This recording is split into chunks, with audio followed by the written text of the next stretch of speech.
Oh hey there guys, Chumchou here and welcome to my Blind Sun and Moon Nuzlock podcast. Today I'm joined with someone that I know who's playing the game at the same time as me and Blind Nuzlock as well, Joey. I don't know what you want me to say here. Wow, that's so great. Yeah. Okay, I'll fix that. But you know, it's fine. We're both playing Nuzlock Blind, so yeah, in the first episode we did the first island, and he knows a lot more about the game than I do, but yeah, we'll be talking about the second island today. Yeah, I actually watched all the trailers and everything, and that told me way more than I really wanted to know, but I blame Pokemon for that. Yeah, see, I went in, like, almost completely blind. Like, I watched maybe 2 of the trailers. Like, I watched the initial one, and then I watched the other one that had some characters in it that I was told that I needed to see. So, yeah. That's all I know, really. Yeah, I didn't look at any of the leaks or anything, and I haven't really looked deep at the plot of the game. I've seen some stuff on Twitter and whatever, but whatever. I'm still mostly blind, I think. There's still been some Pokemon that I've been like, oh, I didn't know what that was. And it's a thing now. But yeah, I'm kind of doing a Nuzlocke. I'm a little more loose with the rules. But yeah, we're both at pretty much the same point in the game right now. Yeah, you're catching every Pokemon you see, but you're not using them as part of your Nuzlocke. Right. After the first island, I stopped using the EXP share. You did? About halfway through, yeah. Oh, really? Yeah. That's funny. After the water one, I stopped using it. Yeah. Gotcha. I'm still using the XP share because I'm a cheater like that. Did you get comments saying you should turn it off? No, but you just I talked to people privately and they said I should turn it off. And I mean, like, when we talk about the water one, I'll talk about why I turned it off. Because the water and fire ones, they're just like a complete breeze for me. Right. In episode 1, you covered your Pokemon. Yeah. I went with Popplio for my starter. Because you did Rowlet, right? Yeah, I did Rowlet. So when I got to the second island, I had my Popplio. Well, he was evolved to a Brion. And then I had a Cutie Fly, which has since evolved into a Ribombee, Ghastly, and then a Diglett, the Alolan Diglett, which is amazing. I had lost a Pikipek, a Yungoos, a Rattata, and when I got to the island, I had a Meowth, but that has since died, and so has my Cottony, 100%. Cottony. 100% full Connie. Yeah. So my team was Brion, Cutiefly, Diglett, Ghastly. I guess it was Charjabug by then, too. Yeah, Charjabug. That was pretty much it. What happens when we first get to the island?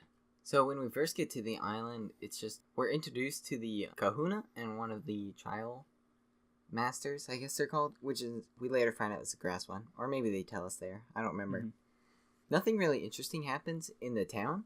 But once we leave the town, we get interrupted by 2 mysterious figures, and they give us the Zygarde cube, which is pretty weird. You like suck up the little Zygardes that you find that are like sparkling around the map. It's kind of reminds me of Megastones.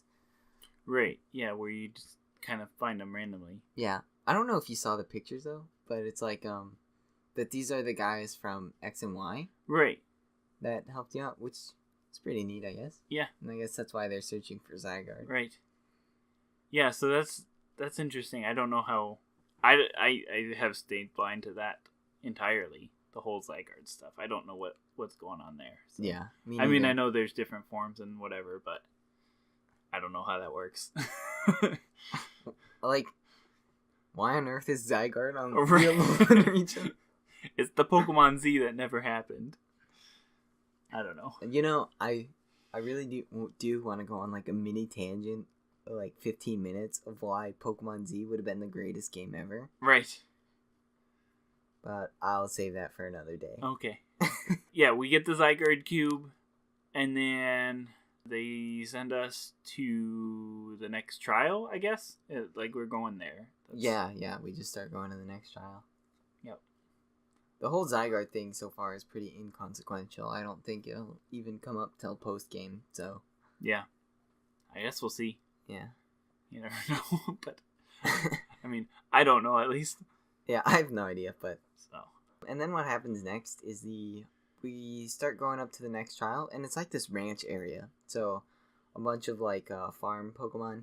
And my encounter for the route, well, I think there's 2 routes around here. And I know that my first one was Mudbury, which I named Epona. And then I had Tauros. I got a Mudbury too. Okay, so Mudbury, like, when I caught him, since all my Pokemon were over leveled, since I was using the experience share, he was like 8 levels lower, or like 5 levels lower. I started using him, even though he wasn't gonna really be helpful later on, but I started using him and he became like my most powerful guy. Nice. He learns like this horse attack that has like 90 base power. That's great. And he's like level 20, That's great. so he's like one-shotting everything. That's great. Yeah, when my Cutiefly evolved into Ribombee, it learned Pollen Puff or whatever that attack is, and that's 90 base power too, and that was taken out nice. Yeah, I caught Mudbray there as well, and then the next Pokemon I caught was Kangaskhan, I think. Yeah, that sounds right. Yeah, I randomly encountered a Kangaskhan, or maybe it was Eevee. I don't know. They've all died. At least monster. No, not all of them, but some of them have died. Others have been replaced. But this is the area where we get our next ride Pokemon, isn't it? We get that Stoutland around this ranch somewhere, somehow. Yep. You get the Stoutland here. Yep. It's because you meet the grass trial leader again. Right. Can I say that this game is like keeps forcing down like sexual innuendos? Yeah, it like all the time. Like, yeah. When you get the Stoutland, it's like, you're at the ranch, and she's talking about Moo Moo Milk, and she's like, oh, I love the white, creamy taste. And it's like, really? Yeah, almost everything Mallow says, and her trial comes later, but yeah, it was, yeah, definitely. And it just keeps happening, yep. Which I mean, like, there was always stuff like this in the other games. Yeah. Like, I can think of, in just Red and Blue, there's just, like, this one guy who's like, I went on a vacation with my girlfriend, but she brought her younger brother. Right. How are we going to stay at this hotel? Well, I don't know if you know this, but the Japanese original anime, like, the song, like, the opening theme song, is, like, talking about finding Pokemon everywhere, under the rocks, in the water, maybe under that girl's skirt. Yeah, like, yeah. That's actually a line. From yeah. So, it's all in the... Yeah, I mean, it's been around, but this one just has, like, a lot more in there. Yeah. Anyway. Oh, this is also where the daycare is, isn't it? Yeah, this is where the daycare is. Yeah. So, I got the egg from there and ran around and hatched the Eevee that comes out of that egg. Yeah, see, I didn't even know there was one. Like, I talked to the lady, and she says that there's an egg inside, but I must have just read over it, and so I didn't even know about that till afterwards when I started playing through Sun version. That's funny. I like how they do the daycare, though. Yeah, me too. You don't have to pay for it or anything. Yeah, it's nice. And they don't level up. Yeah, they don't level up and learn stupid moves that you never wanted those Pokemon to learn. I think they should have like this breeding daycare, and then they should have a single daycare like they did in Gold and Silver. Like Gold and Silver. I think there's something like that, but I haven't found it. Yeah, because I know, some people use them. Right. And, like, I've used them before. Just dropped off a Pokemon there at the start of the game. I think there's the Pokemon Island things that we find later. I think there's stuff to level up Pokemon in those. Okay, that's But I good. don't know. I haven't messed with them. Yeah, just something passive that can level up your Pokemon while you play your game. Yeah. I have a rival battle here, too, in the town.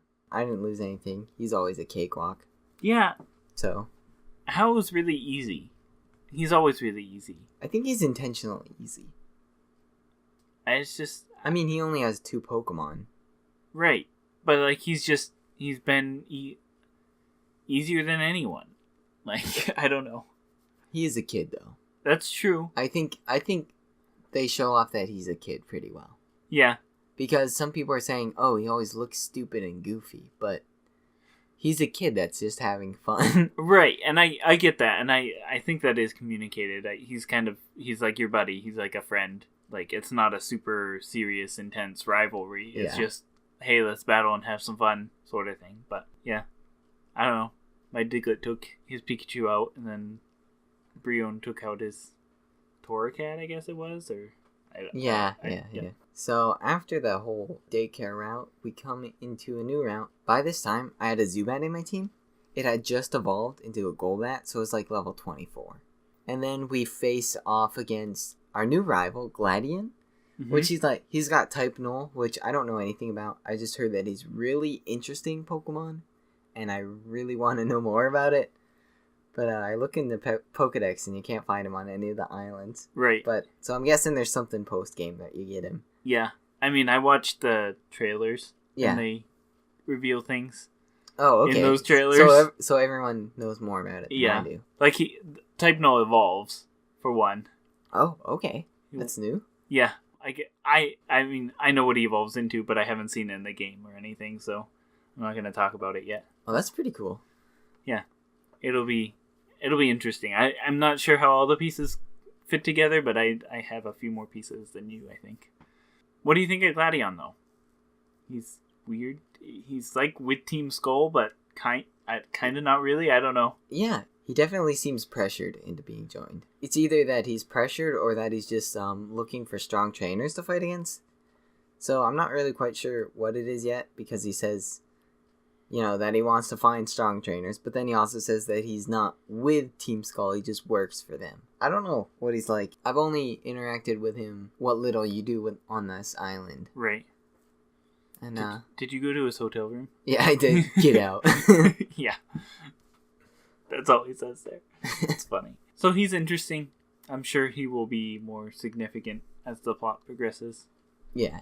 So you battle him, and then keep heading down the path, and then it's the next trial, or you come... Yep, you come to the next trial. Right after I finished battling Gladion, Golbat evolved into a Crobat. Nice. So, did you use the Pokemon Refresh on it a lot to make it happy, or? Not even with the Zubat, because I normally... Because when I use Zubats, I always keep them in the back, because I don't want them to die, because I want to keep their happiness up. Yeah. And because, normally they just have, like, Leech Life, which is terrible. Right. And they can't do anything. Right. So I started using him just then, because he had just evolved into Golbat. So I was like, okay, let's use this guy as much as we can to get his happiness up. And then next level, he's a Crobat. And so... Nice. Yeah. Instant usefulness. That's great. Yeah, Crobats are great. So around the water trial, what kind of levels were you at? Because I was like level 25 maybe. I'm pretty sure my Brion had evolved by then.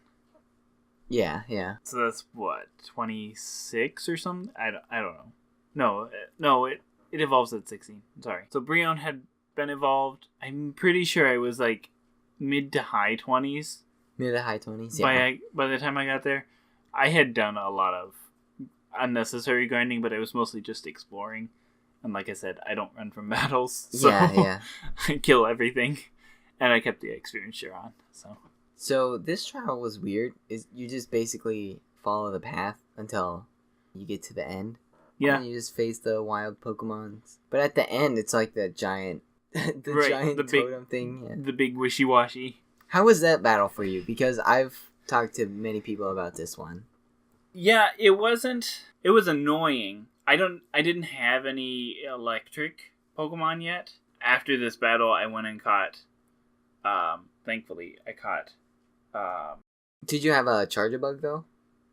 Not till after. That's what I caught after. Okay, gotcha. That's what I went and caught after. I forget its pre-evolution. Grubbug.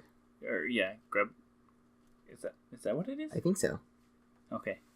Yeah, whatever. Yeah, I went and caught him afterwards. On the next route, I encountered him first, and I was like, I am keeping him, because I need an electric type.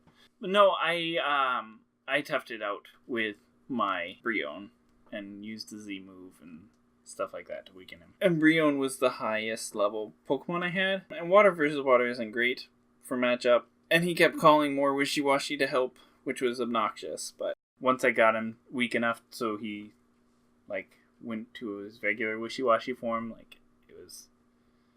it went by quick. So what do you think? Because for me, I was talking with someone and I was like, this was the hands down the worst one. I just used my my starter and I used Razor Leaf and it killed him in 2 hits. Oh, yeah. Because, like, I did, like, almost half damage, and then he called for friends, and then it just hit them both, and... Nice. So I was like, well, that was the worst one ever, by far, right? But then I was talking with someone, and they said he called for Olomomola, which had Healer, so it would protect you from status problems, and it had Heal Pulse as well, so it would heal him back up. Yeah. So it was like you couldn't status it, and it would heal itself back up. Yeah. And then I think it didn't have, like... one of the first Pokemon I called... See, it called 3 Pokemon for me. Okay. The first Pokemon was now Alomomola. And he didn't do much. He did Helping Hand a lot. But that didn't affect me that much. I mean, it did more damage, but I focused on the Alomomola quick and got him out of the way. So it was basically, like, made so that if you were under-leveled or you didn't have super effective, that you would get screwed over. But if you were over-leveled and... Or had super effective, it'd be a cakewalk. Yeah. Yeah, so in my experience, I was like, well, this is the worst thing ever. But then, when I talked to other people, they were like, oh, this was the greatest, most tense battle ever. And I was like, okay. And that's when I decided to turn off the experience share, because I was like, I'm missing out. Right. I'm missing out on Yeah, this. that makes sense. Yeah, for me, like, it wasn't... I guess it was kind of the middle of the road. It was more annoying than anything, just with him calling more Pokemon and not having anything that would actually be super effective against him, which I changed as soon as I could, thankfully, with the luck of the draw. So after the water trial, I don't remember if this was if this is after the next trial or if it was in between it. I come across this like little town. I think it's like right after the water trial. It's right in between. Okay, well, it's like this battle royale, which is like 4v4. I mean, not a 4v4, but 4 players, and they're all against each other. 1v1v1v1. Yeah, 1v1v1v1v1. Yeah. Your first experience there is with your rival, and then Gladion and the mysterious masked hero. Professor? Question mark? Yeah, the professor there. Yeah. With no shirt. Well, yeah. And no lab coat. Well, it's for the fans. Uh-huh. You meet him. It's for... Uh-huh. He has to. He's got to do it. You know, wouldn't that give away his identity? The open lab coat? I would think so. I mean, I would recognize that chest anywhere. I would. I did. I was like, I know that. I may not see his face, but I know that man. So yeah, that's basically uninteresting. You can get like battle items and stuff there, so you can start EV training really early if you wanted. And EV training quickly, you know. Yeah, but I don't know. Like I did the first thing, and they all ganged up on me, and I died. Yeah. And I wasn't counting that for the Nuzlock because it was scripted, and I had no control, and I didn't know what the heck was going on. And then I tried it again, and my level 20 some Pokemon were up against level 50 Pokemon, and like they all died again. I was like, what's going on? So maybe I'll go back. Yeah, but you got 1 battle point for it. Yeah. So you could just get slammed 50 times. I guess that's true. I'll probably go back at the end of the game if I need battle points. Yeah. But, I mean, it seems like a fun concept, and I'm pretty sure it can get intense with strategies and stuff. Staying alive and not being the one knocked out. So after we keep going, follow the map right around the corner to this volcano-y area. And did you catch it? Did you catch any Pokemon in the grass before this place?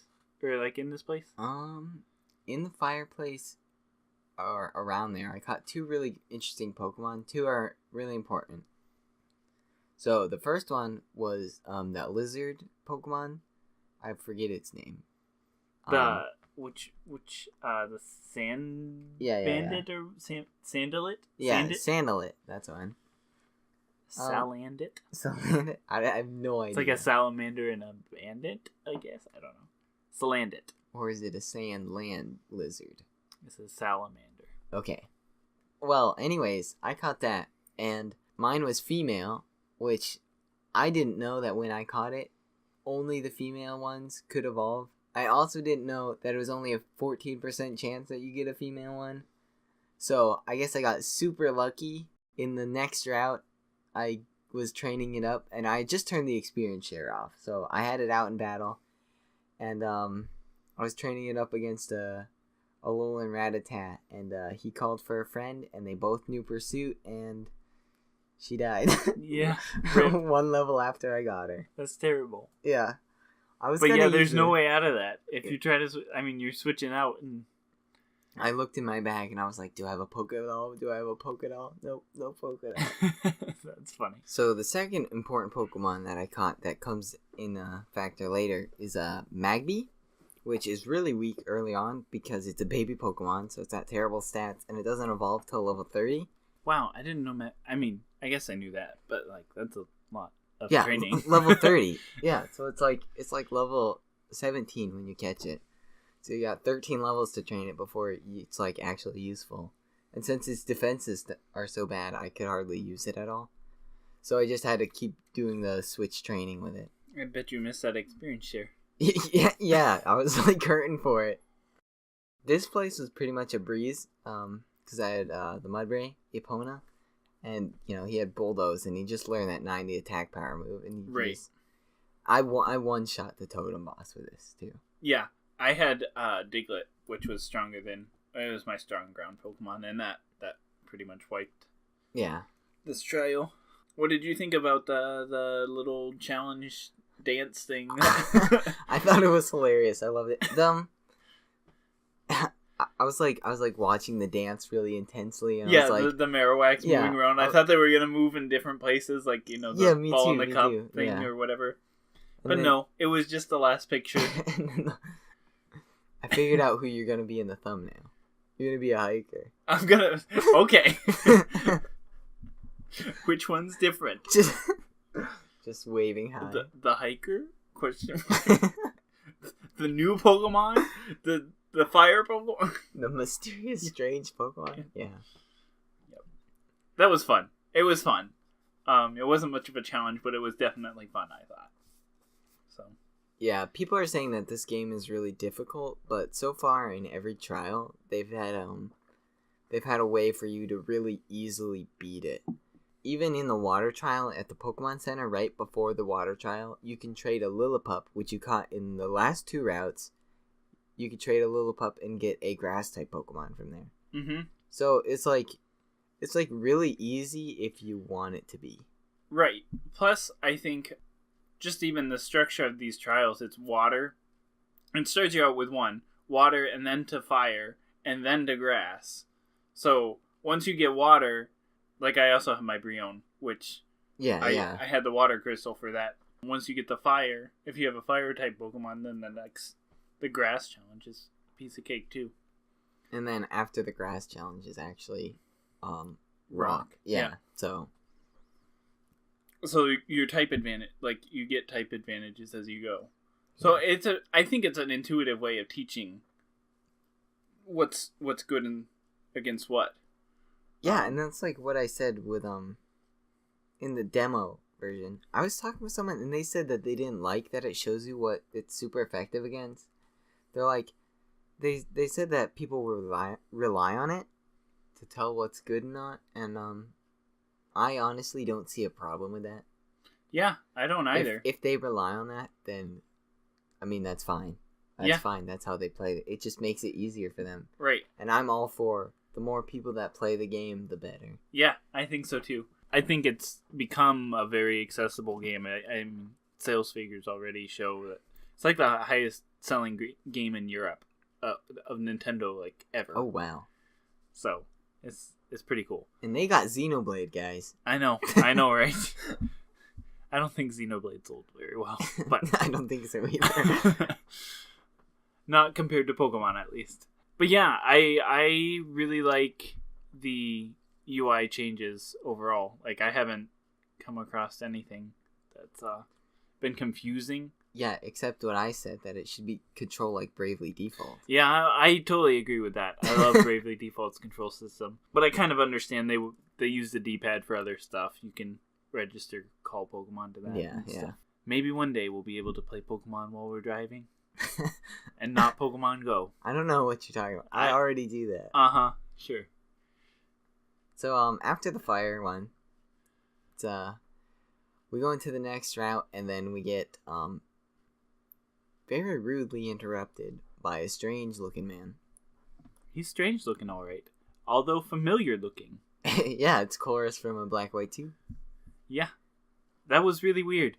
I honestly don't even remember what he said to me. Did we battle him? We did battle him, right?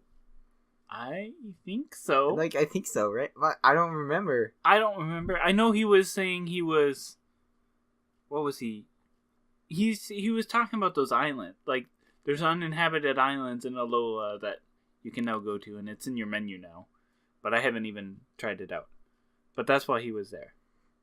Oh, so he's there for like the Festival Plaza stuff, right? Yes. Or no, not Festival Plaza, but the other things. Yeah, the other. So the berry one and the. Yes, those islands. Okay, because I knew I got them, but I didn't know how I got them. Yeah, Culver's gave them to you. The Pokepelago.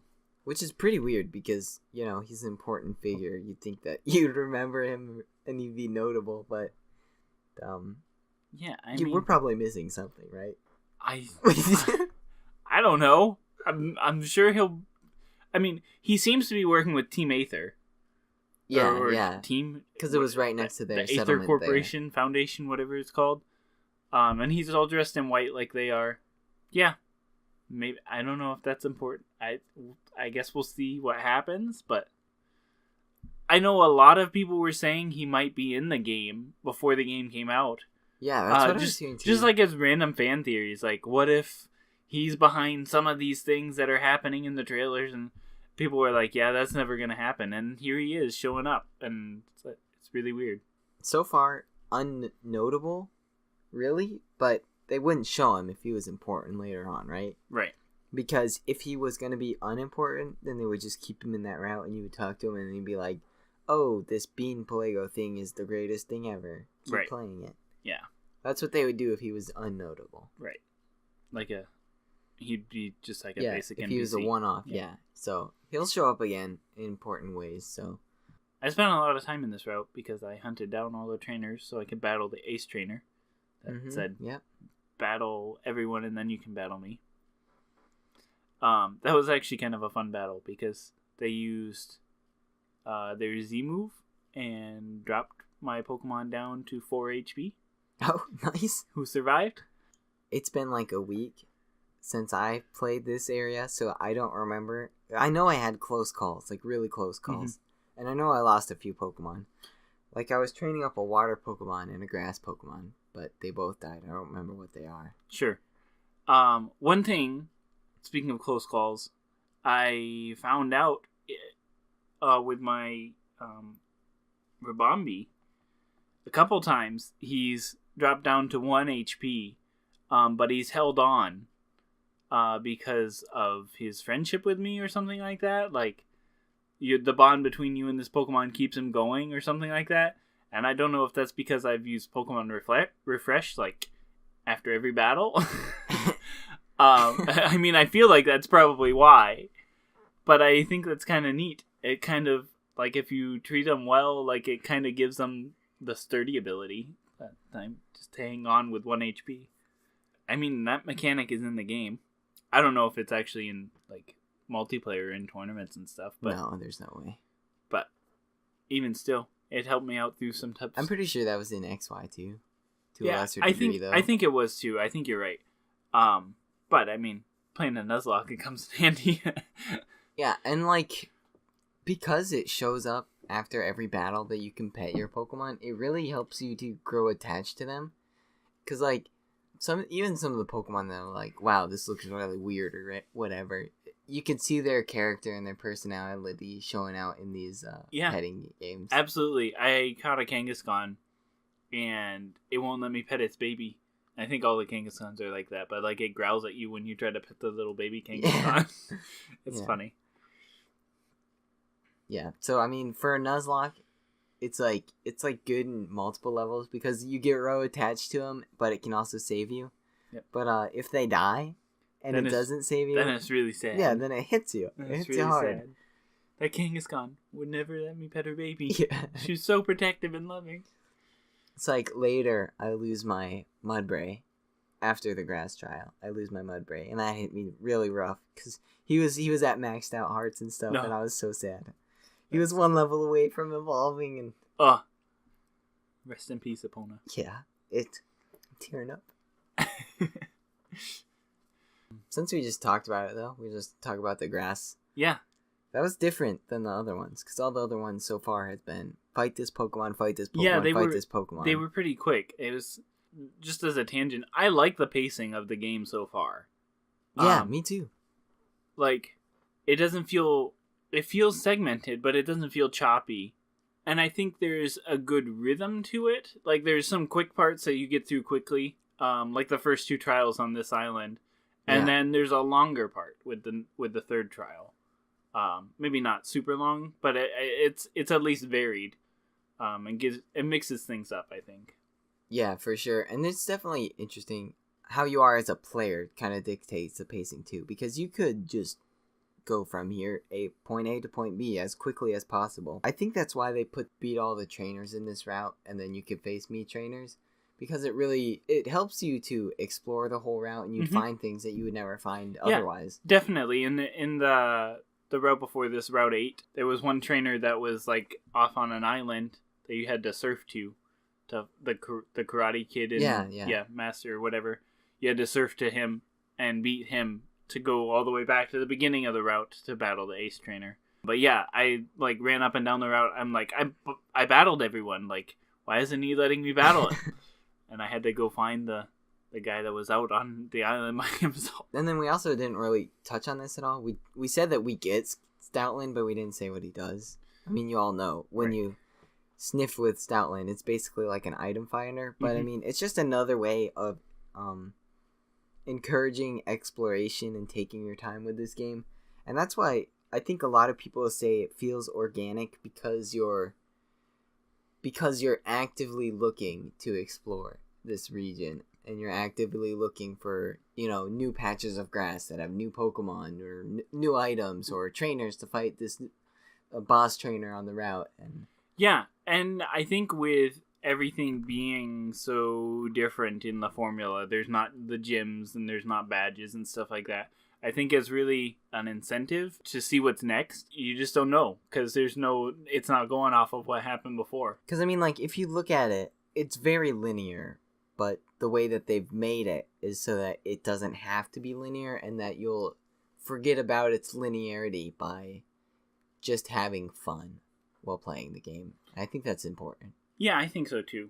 Yeah, it provides different options, whether it's a bunch of trainers to battle the last guy, or a bunch of different items, or berry trees to see, or like just even the little like cutscene shots, like on the first island we saved the berry, like Team Skull popping up here and there, and like, I don't know, I think it's fun. But you're right, it is kind of linear, but it's kind of, you can take it at your own pace. There's plenty to do. There's items and TMs to find, and and then organic feeling, like the grass trial. Yeah. Wow. Great segue there. Would you say that was an organic segue? I would say it's organic. I would say it's a little bit forced, but we used our newly acquired Stoutland to search around and find items for the trial, which is weird because it's a lot different than the other ones. Because the other ones, you just fight this trainer. Well, I guess except the fire one. The fire one changed it up too. Yeah, I mean, sort of. It was answer a question, fight a battle, answer a question, fight a battle. Yeah, oh yeah, it was. Yeah. I just completely forgot about that because of how silly it was. Right. And they do have this with this as well. When you like found an item, you'd get attacked too, I guess. Yep. But it was still a little bit different. Yeah, there was the added thing of exploration this time. I think each trial has their thing. Like the first one, you chase down Pokemon. The water one, you're riding on Lapras and figuring that out and seeing how fishing works and all kinds of stuff.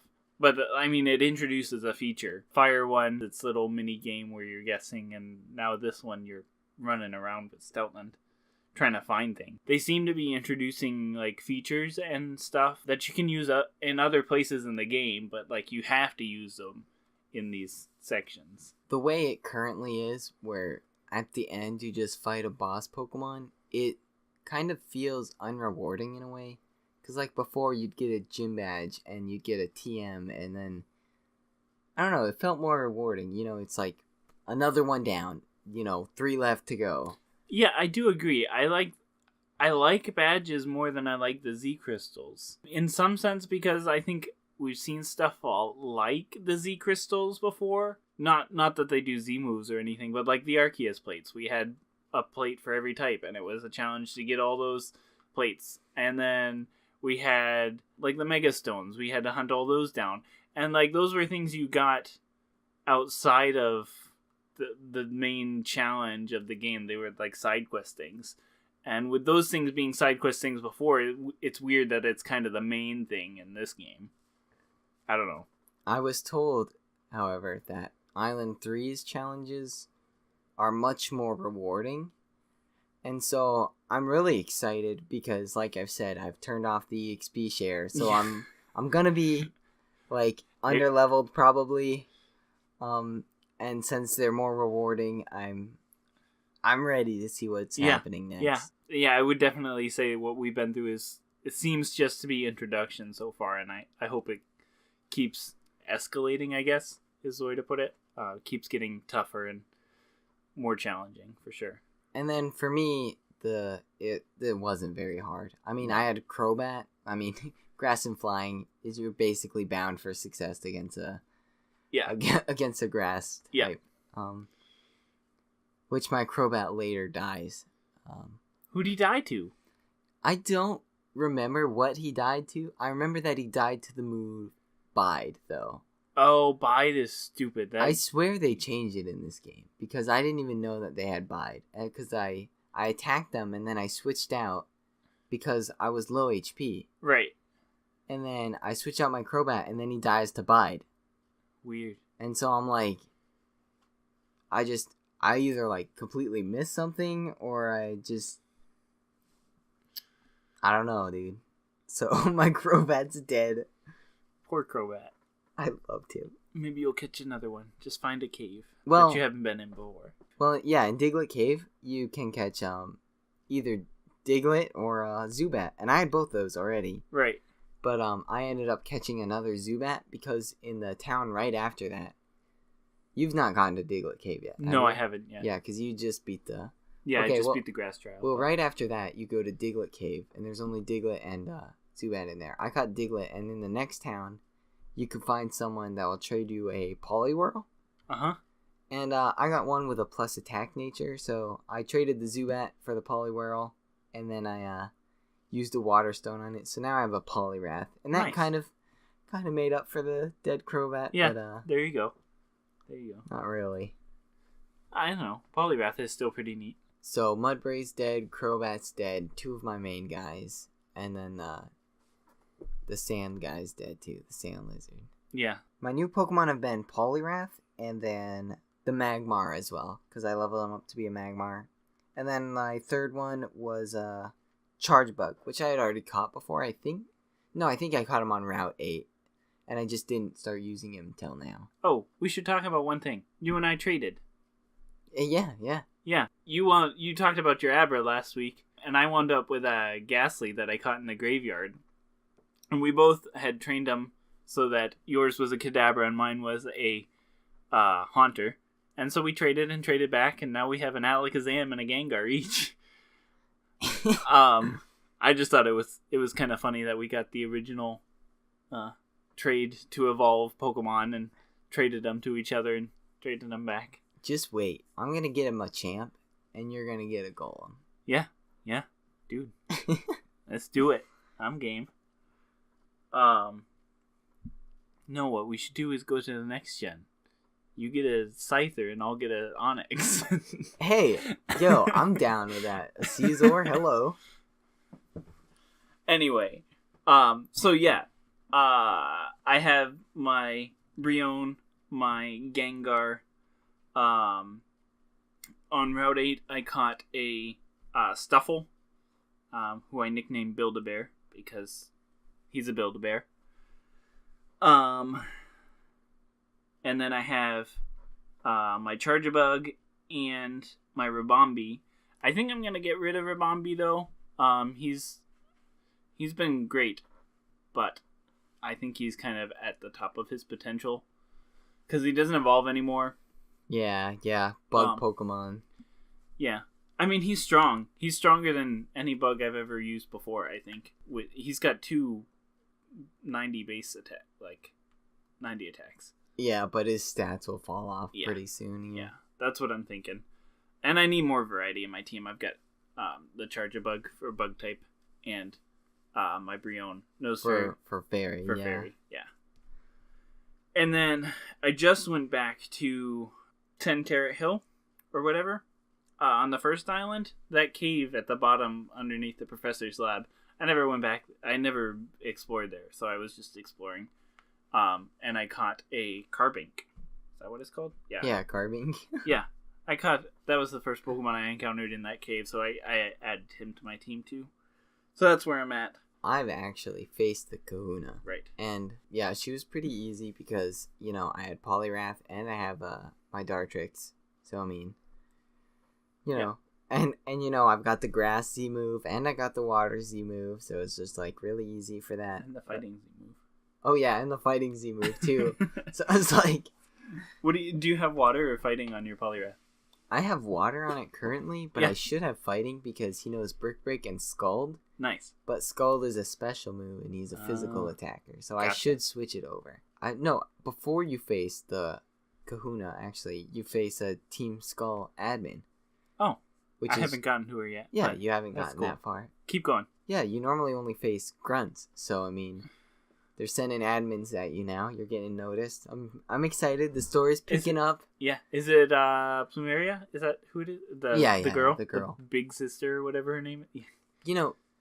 She's I'm gonna say this every episode, but she reminds me of a Cypher leader in Pokemon XD. She totally does. She looks just like her. Yeah, just like her. I mean, her personality is a little bit different, but not much. I mean, I totally see where you're coming from. It looks a lot. The game feels a lot like XD and Coliseum did on the GameCube, which I think is a good, it's not a bad thing. Yeah, those games are great. The XD changed it up. This game's changing it up, and I just think that's why I find the correlations is because they're both just different, and so it's easier to say, look how these are different from the normal Pokemon games. Yeah, and I think there's a lot of similarities just in tone as well. I think too, but at least of the bad team. This one's more Team Skull is more ridiculous, I think, but I mean, Mirror B is pretty ridiculous. But as ridiculous as this team is, it's also pretty grounded because when you fight the admin, she says that you messed with my little siblings. Right. We're talking about the grunts. So it's like Team Skull is like a messed up group of family. It's like family. Right. Even though none of them are related, actually. Yeah. They're just a gang, but gangs view their members as family. Yeah. And so it's pretty interesting. It definitely is interesting. I feel like they're not... obviously they battle you in their challenge and stuff, but I feel like they're not the main threat in this game. And I don't know if because, they're just a street gang. Right. Well, and I mean... At least so far. We've had the opening cutscene with Lily running away from... I assume it was the Aether Foundation, but who knows what it was. I'm sure it'll be explained, but I don't know. It didn't seem like it was Team Skull she was running away from. Yeah, no, it wasn't. I don't know. I just think there seems to be some stuff that's bigger than them. I know it'll be interesting to see how they play into it, or if they're used in nefarious ways, or if they wind up helping you defeat a bigger threat or something. I don't know. We'll see where it goes, I guess. Yeah, so after you beat the Kahuna, she says that you can go to the next island, but first you have to go to the Aether Foundation.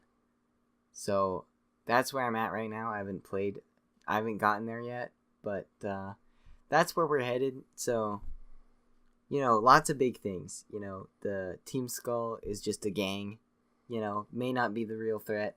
we're going to the Aether Foundation, and Koras is working with him. So I mean, right. He's not been known to be a good guy. Right. I mean, post game in Black White, you can go to him, and then he was like, "Oh, I was wrong to abuse the Kyurem." But I mean, that's maybe he was just saying that, right? Right. Yeah. Yeah. I don't know. He seems to be up to stuff at least. And he made Genesect, so I mean. Right. I don't know. We'll see how important he is and if he plays into it more. But yeah, this island was a lot of stuff. We did 3 challenges. We got the Zygarde cube. I don't know. We were introduced to many new characters, got new things. Oh yeah, we didn't even mention we got Charizard, which you can fly on. Right. Yeah. Yeah. That's great. Yeah, that's how I got back to the first island. Real quick. So, anything else you want to add? No, I think that's it. Thanks for letting me join you here. Oh yeah, absolutely. It was a blast. Hope I didn't take over too much, but I loved listening to your podcast type stuff, your stories, and I don't know. It's been fun to play through the game at the same time as someone else to kind of discover it together. So. Yeah, well, thanks for coming on, and next island I'm looking forward to. It's supposed to be more of a challenge and more rewarding, and we're obviously here at the middle of the game, so we'll be getting the story trickling in, and it'll be definitely be a lot more interesting to talk about, I think. If you guys like this video, make sure to leave a like, comment, subscribe, and all that wonderful good stuff. I love to hear your thoughts about this because I'm really excited about Sun and Moon, so let me know what you think. Let me know how I can improve, and I'll see you guys next time. See you later. Bye. Oh, and one more thing. Follow Joey on Twitter in the description. Perfect. I was actually listening to a podcast the other day, and he was like, I'm telling this story, but what you don't realize is that in between like every sentence is a 15-minute pause of me figuring out how I'm gonna word it. He's like, but I say it and I edit it in a way that you just don't even notice it's happening. And I'm like, oh, that's what I need to learn how to do. Yeah.